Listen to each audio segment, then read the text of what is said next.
नमस्ते बच्चों। आज की वीडियो में हम करेंगे आईएससी कक्षा 11वीं एवं 12वीं की पुस्तक या नॉवेल सारा आकाश का सारांश, वो भी पूर्वार्ध यानी सांझ का पार्ट 1। ठीक है, तो पार्ट 1 की पूरी समरी करेंगे। तो सभी पार्ट 10 पार्ट्स बताने के पहले एक थोड़ा सा छोटा सा इंट्रोडक्शन दे देती हूँ। तो सारा आकाश मूलतः निचले मध्य वर्गीय युवक के अस्तित्व संघर्ष की कथा है। यानी सारा आकाश जो है वो लोअर मिडिल क्लास इंसान की, एक युवक की, एक मेल की अस्तित्व की संघर्ष की कथा है ना। उसकी इंडिविजुअलिटी में जो संघर्ष हो रहा है उसकी स्टोरी है। आशाओं, महत्वाकांक्षाओं और आर्थिक, सामाजिक, सांस्कारिक सीमाओं के बीच चलते द्वंद्व द्वंद्व यानी जो अपने अंदर लड़ाई हो रही है, हारने थकने और कोई रास्ता निकालने की बेचैनी की कथा है। तो बच्चों, सारा आकाश एक निचले मध्यवर्गीय युवक की कहानी है।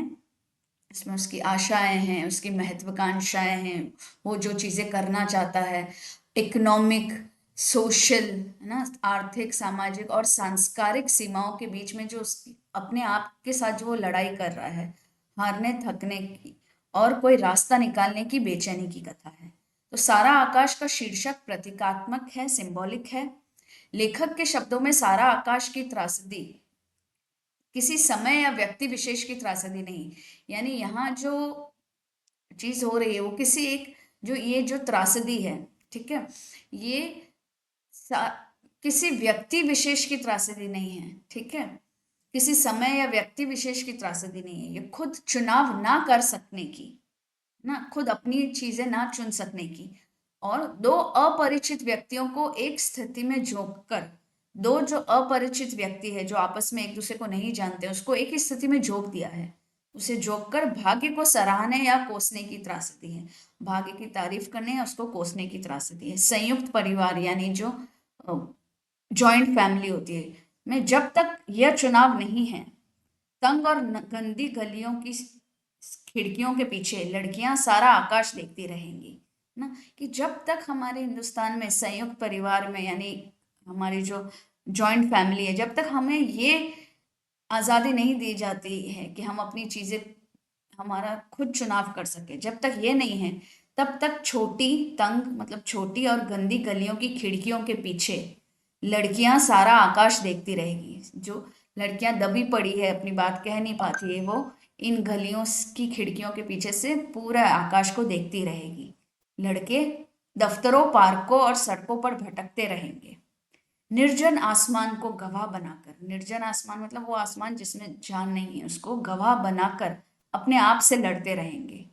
दो नितांत अकेलों की यह कथा, तो ये दो लोगों की, दो लोग हैं जो अकेले हैं, उनकी यह कथा तब तक सच है जब तक उनके बीच का समय रुक गया है।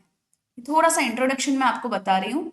सारा आकाश की कथा एक परंपरावादी निचले मध्यवर्गीय परिवार की कथा है, जिसका नायक या जो मेन पात्र है समर, एक अव्यवहारिक आदर्शवादी है। अव्यवहारिक मतलब अनसोशल, वो ज्यादा किसी से मिलता जुलता नहीं है, बात नहीं करता, अनसोशल है।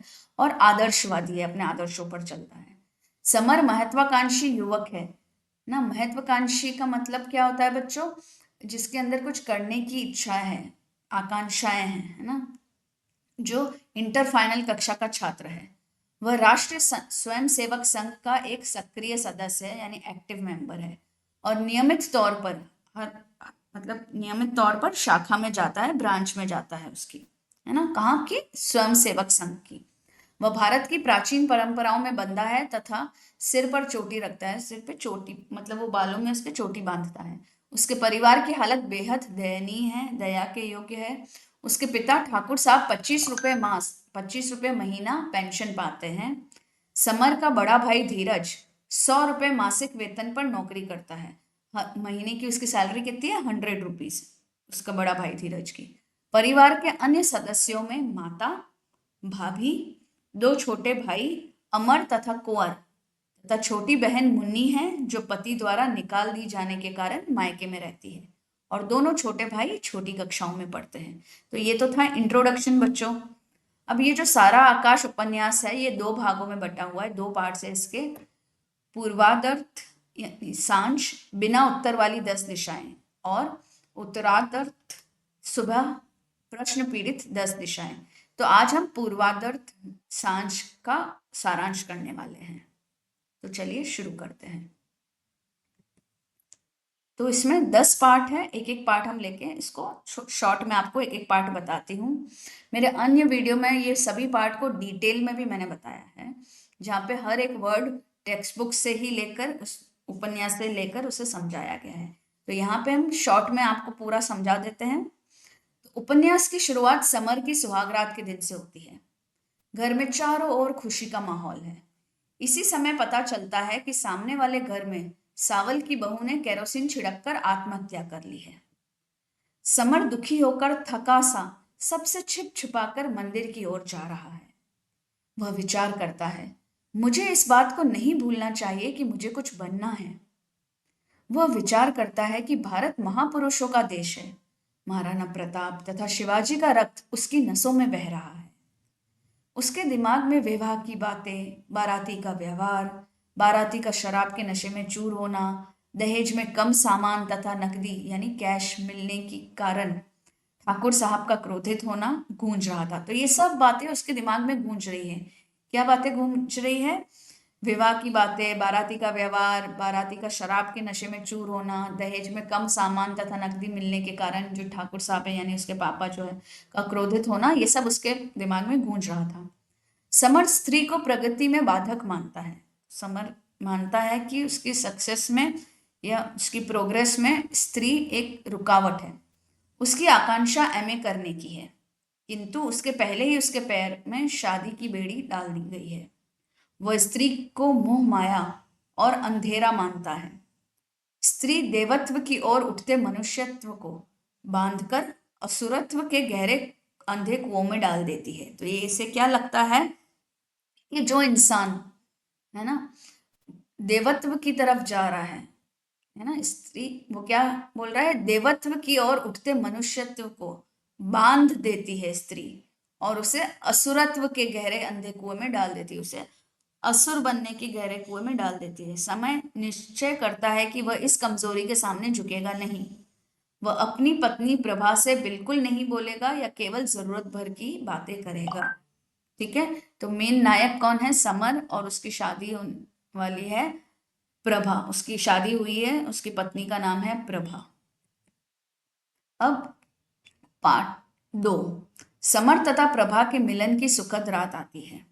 भाभी ढकेलकर समर को कमरे में बंद करती है। उसे लगा कि कमरे में प्रवेश करते ही उसकी पत्नी प्रभा लाज से सिकुड़ जाएगी, परंतु ऐसा नहीं हुआ। प्रभा खिड़की के पास ही खड़ी रही। समर प्रभा के व्यवहार से अपमानित सा अनुभव करते हुए, उसे बहुत इंसल्टेड फील हुआ करते हुए कमरे से बाहर निकल जाता है। समर के मन में कुछ कर दिखाने की प्रतिशोधी भावना उमड़ने लगी। वो पूरी रात रोता और सोचता रहा। ठीक है, तो वो जब जाता है तो वो एक्सपेक्ट कर रहा था कि उसकी पत्नी है ना शर्म से सिकुड़ी हुई बैठी होगी, लेकिन उसने देखा कि वो खिड़की के पास ही खड़ी रही, तो उसे थोड़ा इंसल्टेड फील हुआ। वो कमरे से बाहर आ गया और कुछ कर दिखाने की प्रतिशोधी भावना, उसके दिल में जो भावना थी वो उमड़ने लगी। वो पूरी रात रोता रहा और सोचता रहा। 3। दूसरे दिन घर में यह खबर फैल जाती है कि समर ने रात में अपनी पत्नी प्रभा से बात नहीं की। भाभी के पूछने पर समर कहता है कि वह प्रभा का घमंड नहीं सह सकता, उसका अहंकार नहीं सह सकता। तो भाभी आग में घी का काम करते हुए कहती है कि प्रभा को अपनी सुंदरता और पढ़ाई का अहंकार है। तो वो भाभी के पूछने पर वो कहता है कि वो मैं उसका अहंकार सहन नहीं कर सकता। और भाभी उसे समझाने की जगह उल्टा आग में घी डालने का काम करते हुए कहती है कि वो अपनी सुंदरता और पढ़ाई का घमंड करती है। समर निश्चय करता है कि वह प्रभा से कोई बात नहीं करेगा और सिर्फ अपनी पढ़ाई पर ध्यान देगा। दूसरे दिन प्रभा विवाह के उपरांत पहली बार खाना बनाती है। तो अब वो सोच लेता है कि वो उससे कोई भी बात नहीं करेगा और सिर्फ अपनी पढ़ाई पर ध्यान देगा। अब दूसरे दिन की बात आती है, जब विवाह के बाद वो पहली बार खाना बनाने की रस्म होती है, तब वो खाना बनाती है। तो समर को मनाकर खिलाने की व्यवस्था की जाती है। तो समर को मनाकर सब लोग कोशिश करते हैं कि वो खाना खाए, परंतु जैसे ही समर पहला निवाला मुंह में डालता है, थाली को ठोकर मारता हुआ रसोई घर से बाहर निकल जाता है और कहता है कि दाल में नमक नहीं जहर पड़ा है। तो बच्चों मैं आपको बता दूं, जब हम डिटेल में पढ़ेंगे तब हमें पता चलेगा कि नमक उसने नहीं डाला होता है ना। समर की वाइफ ने, प्रभा ने नहीं डाला होता है, किसी और ने ऐड किया होता है। दूसरे दिन प्रभा के भाई आते हैं और प्रभा मायके चली जाती है। तो जैसे कि रस्म होती है, नेक्स्ट डे भाई आते हैं और उसको अपने मायके ले जाते हैं। घर का माहौल पहले जैसा ही हो जाता है, तो वातावरण फिर से पहले जैसा हो जाता है। 4, समर के माता पिता को बड़ा दुख हुआ कि विवाह से आर्थिक दृष्टि से कोई लाभ नहीं हुआ। तो माता पिता को बहुत दुख हो रहा है कि विवाह करने के बाद भी कुछ ज्यादा पैसों का फायदा नहीं हुआ, ज्यादा उन्हें दहेज नहीं मिला। घर में पैसों की तंगी की वजह से कलह क्लेश होने लगे। तो क्योंकि घर में अब पैसों की तंगी है, मैंने पहले ही आपको इंट्रोडक्शन में बताया था कि पैसों की कमी है, तो उससे कलह क्लेश होने लगे, मतलब लड़ाई झगड़े होने लगे, क्लेश होने लगे घर में। माता पिता चाहते थे कि समर नौकरी कर ले ताकि बड़े भाई धीरज को घर खर्च चलाने में थोड़ी सहायता हो जाए।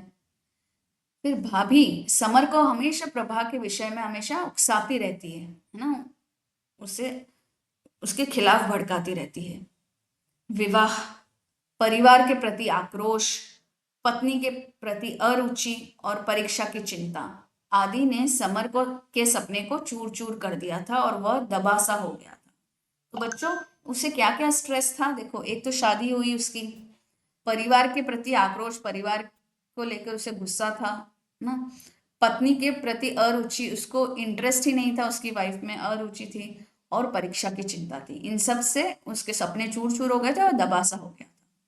पहले घर से भागकर वह मंदिर जाता था, लेकिन पुजारी जी का पंजाबी शरणार्थी के प्रति अमानवीय व्यवहार, इनह्यूमन बिहेवियर देखकर उसने अब मंदिर जाना भी छोड़ दिया है। तो पहले वो इन सब से भागकर मंदिर चला जाता था, लेकिन उसने देखा कि जो पंजाबी शरणार्थी आए हुए थे उनके प्रति जो मंदिर का पुजारी था उसका बिहेवियर जो था वो बहुत इनह्यूमन था, है ना, अमानवीय बिहेवियर था। उसे देखकर अब उसे पुजारी जी पर भी गुस्सा आने लगा, इसलिए वो मंदिर जाना छोड़ दिया था उसने।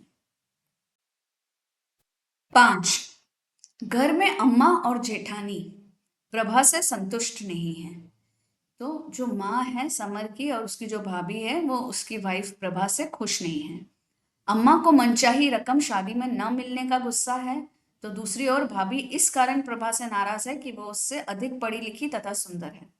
तो आपको अभी तक पता ही चल गया होगा कि माँ क्यों नाराज है, क्योंकि उनको उनकी मन चाही जो रकम वो चाहती थी कि इतना दहेज मिले उतना नहीं मिला, और भाभी इसीलिए नाराज है क्योंकि जो प्रभा है वो उससे ज्यादा पढ़ी लिखी और ज्यादा सुंदर है। मुन्नी, अब मुन्नी कौन है, याद आया आपको? मुन्नी छोटी बहन है जो अपने घर फिर से आ गई है, उसकी उसके ससुराल से वापस घर आ गई है। तो मुन्नी का झुकाव प्रभा की ओर है क्योंकि वह भी पीड़ित स्त्री है। तो मुन्नी फिर भी उससे सहानुभूति करती है, प्रभा से उसकी तरफ उसका झुकाव है क्योंकि वह खुद भी पीड़िता है, वह खुद भी दुखी है और वो भी खुद भी ससुराल से पीड़ित है। वह प्रभा के दर्द को महसूस कर सकती है। एक दिन खाना परोसते समय मुन्नी ने समर से पूछा, क्या वह वास्तव में भाभी से नहीं बोला था और क्या समर दूसरी शादी करना चाहता है? मुन्नी समर को कुछ कहना चाहती थी कि भाभी वहां आ जाती है।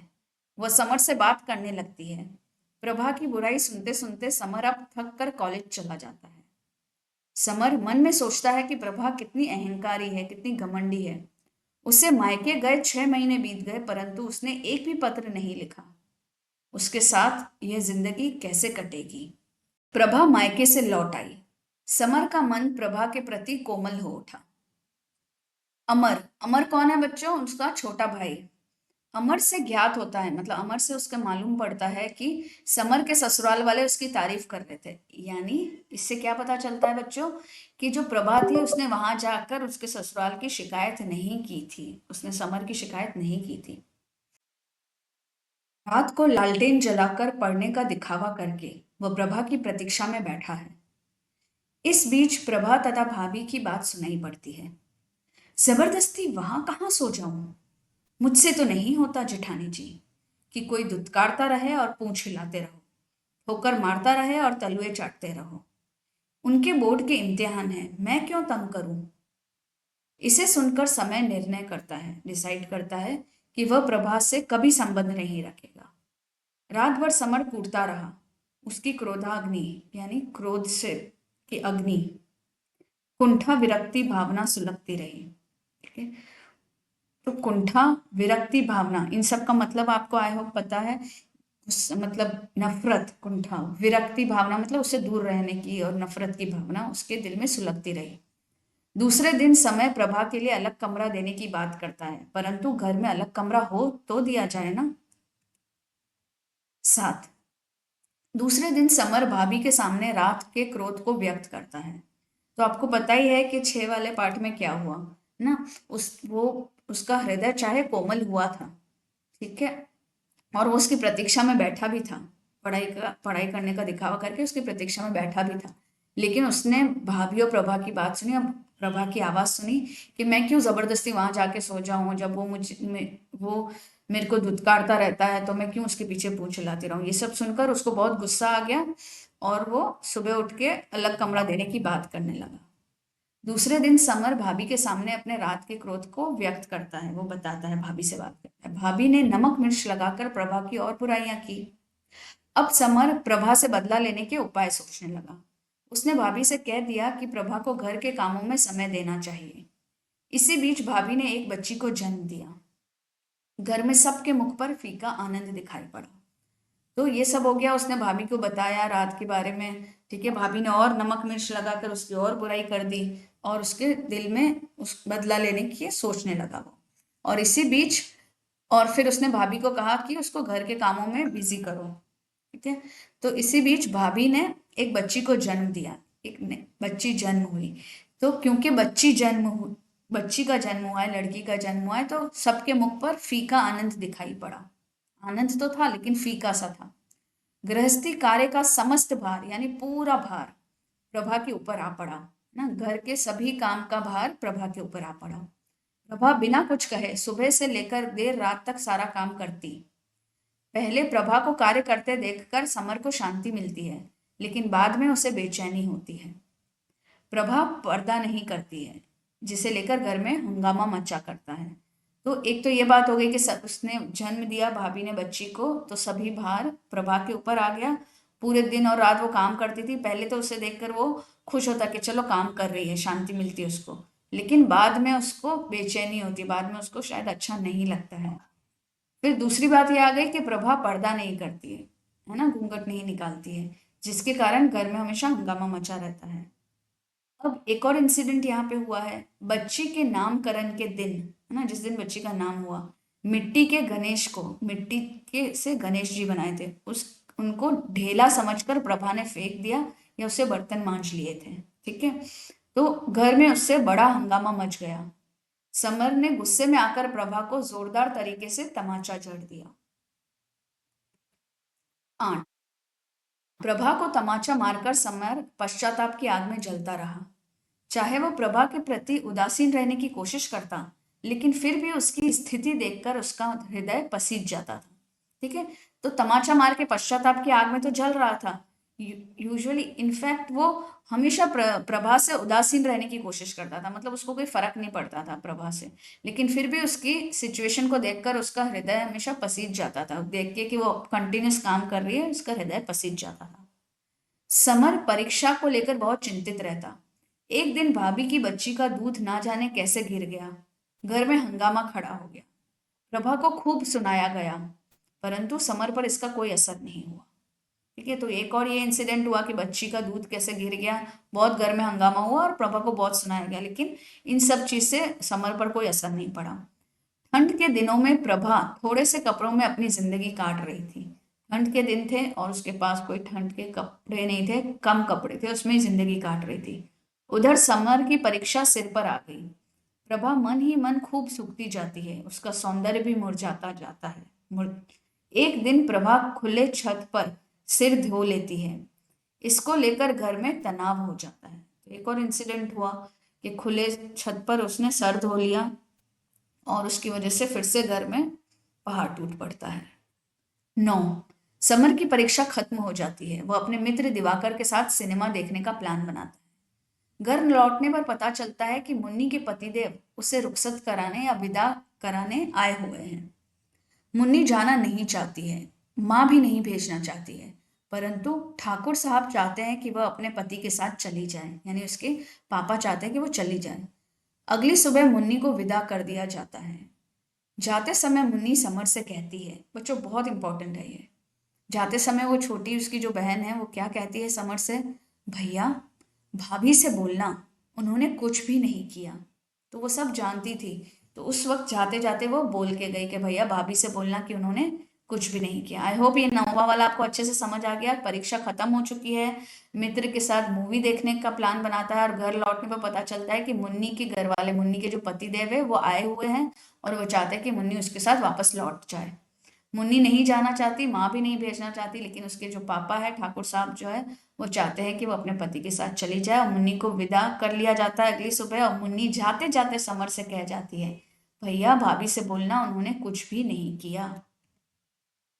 10 रात में समय रात में समर दिवाकर के घर खाना खाकर लगभग 11 बजे रात को घर लौटा।